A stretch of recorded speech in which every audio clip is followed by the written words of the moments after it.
खुशहाल जिंदगी के लिए आचार्य चाणक्य ने अपने नीति शास्त्र में कई नीतियों का वर्णन किया है, जिसे अपनाकर आज भी लोग अपनी परेशानियों का हल पाते हैं। ये नीतियां व्यक्ति को सही रास्ता दिखाने के साथ ही सफलता भी दिलाती है। अगर आप भी अपनी जिंदगी में सुख और शांति चाहते हैं तो चाणक्य की इन नीतियों को अपने जीवन में जरूर उतारिए। आचार्य चाणक्य की इन्हीं नीतियों में से आज हम एक और नीति पर चर्चा करेंगे। दोस्तों, आचार्य चाणक्य ने तक्षशिला विश्वविद्यालय में अपनी शिक्षा प्राप्त की और इसी विद्यालय में वे शिक्षक के पद पर भी रहे। इस दौरान तमाम छात्रों का भविष्य उन्होंने संवारा और साथ ही ऐसी कई रचनाएं की जिसमें छात्र जीवन से जुड़ी तमाम बातों के साथ साथ आर्थिक, सामाजिक, राजनीतिक, मानवीय मूल्यों, सफलता आदि विषयों पर उन्होंने लोगों का मार्गदर्शन किया। आज के इस एपिसोड में हम जानेंगे कि छात्र के बेहतर भविष्य के लिए आचार्य चाणक्य ने क्या बातें बताई है। दोस्तों, हमारे देश का कल का भविष्य आज की युवा पीढ़ी पर आधारित है। आज का विद्यार्थी ही कल का युवा बनेगा जो देश को ऊंचाई तक पहुंचाने की काबिलियत रखता है। विद्यार्थी जो भविष्य में आगे बढ़ने के लिए पढ़ाई करते हैं, माता पिता का नाम रोशन करने के लिए और अपने सपने पूरे करने के लिए मेहनत करते हैं। दोस्तों, विद्यार्थी का अर्थ है विद्या पाने वाला। अच्छा विद्यार्थी वही है जो सीखने की इच्छा से ओतप्रेत हो, जिसमें ज्ञान पाने की गहरी ललक हो। विद्यार्थी का सबसे बड़ा गुण है जिज्ञासा। वह नए नए विषयों के बारे में जानने का इच्छुक होता है। वह केवल पुस्तकों और अध्यापकों के भरोसे नहीं रहता, बल्कि स्वयं मेहनत करके ज्ञान प्राप्त करता है। वह केवल पाठ्यपुस्तक तक सीमित नहीं रहता, विद्यालय में होने वाली अन्य गतिविधियों में भी वह बढ़ चढ़कर हिस्सा लेता है। विद्यार्थी जीवन में समय का महत्व। दोस्तों, कहते हैं कल करे सो आज कर का अर्थ है जो तू कल करना चाहता है उसे आज ही कर दे। विद्यार्थी जीवन में सफलता प्राप्त करनी है तो उसे समय का सम्मान करना सीखना होगा। जिसे अपने उद्देश्य में सफल होना हो उसे समय रहते पूरे कार्य की योजना बना लेनी चाहिए, फिर उस योजना के अनुसार काम आरंभ कर देना चाहिए। अच्छे विद्यार्थी को सोचने में समय गंवाना नहीं चाहिए। जो विद्यार्थी आज का काम कल पर और कल का काम परसों पर टालता है, वह एक दिन अपना सब कुछ नष्ट कर बैठता है। दोस्तों, कहते हैं जिंदगी जिंदा दिली का नाम है। जो विद्यार्थी मन में हमेशा उत्साह, जोश और उमंग रखते हैं, वही विद्यार्थी सही अर्थों में आगे निकलते हैं।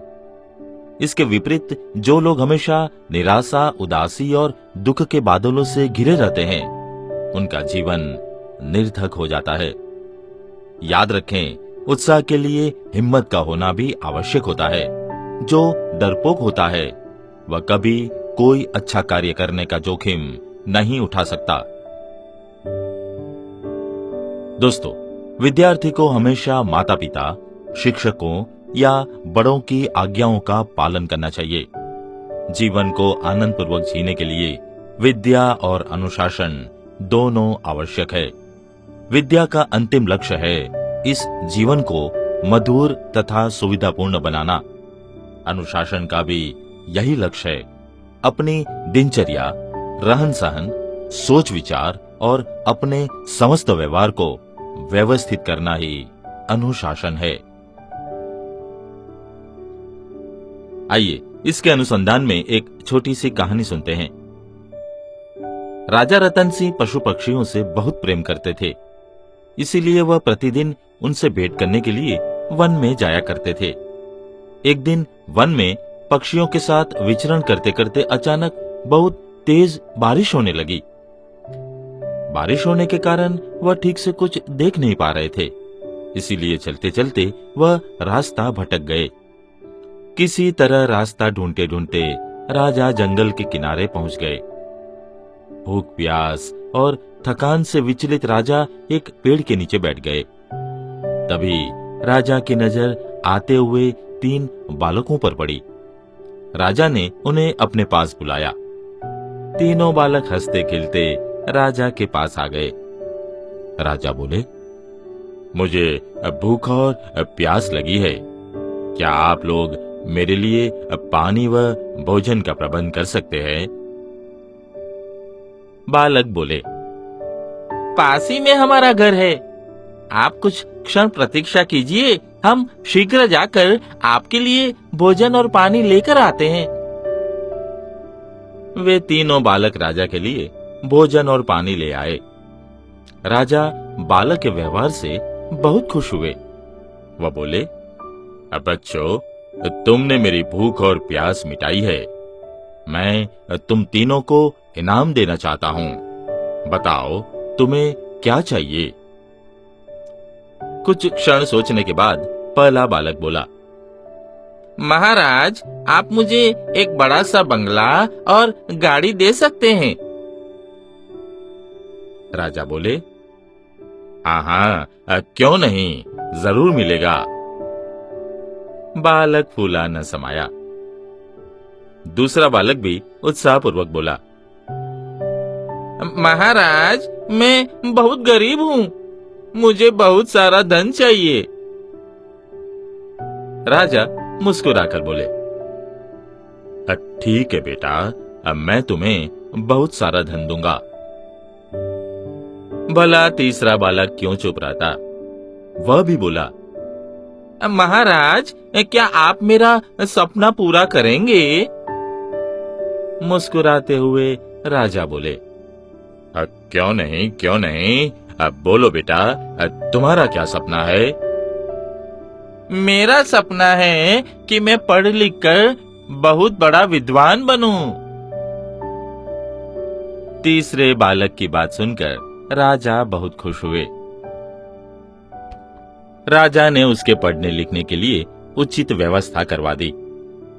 वह बालक दिन रात मेहनत व लगन से पढ़ाई करता और प्रत्येक वर्ष कक्षा में प्रथम स्थान प्राप्त करता।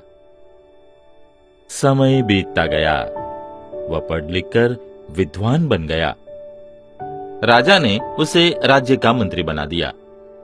बुद्धिमान होने के कारण सभी लोग उसका आदर सम्मान करने लगे।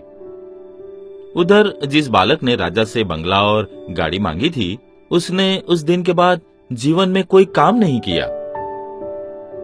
एक दिन अचानक बाढ़ आने से उसका सब कुछ पानी में बह गया। दूसरा बालक भी धन मिलने के बाद काम नहीं करता था। रखा धन भला कब तक चलता। एक समय आया कि उसका सारा धन समाप्त हो गया। वह फिर से गरीब हो गया। दोनों अपने जीवन की खुशियों को खो चुके थे। तब एक दिन अचानक रास्ते में अपना पुराना मित्र यानी मंत्री मिल गया। उनकी यह हालत को देखकर मंत्री ने पूछा, तुम दोनों इस हालत में क्यों घूम रहे हो? वे दुखी होकर अपने मित्र से बोले,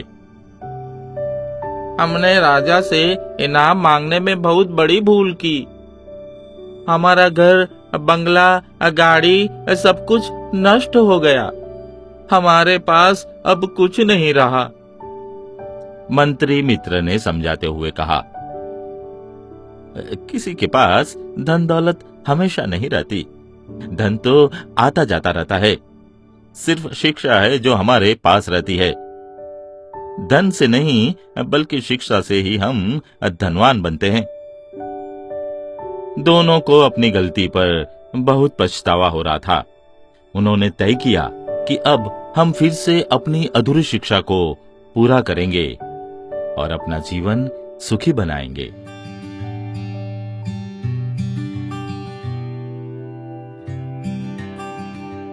दोस्तों, आज के एपिसोड में बस इतना ही।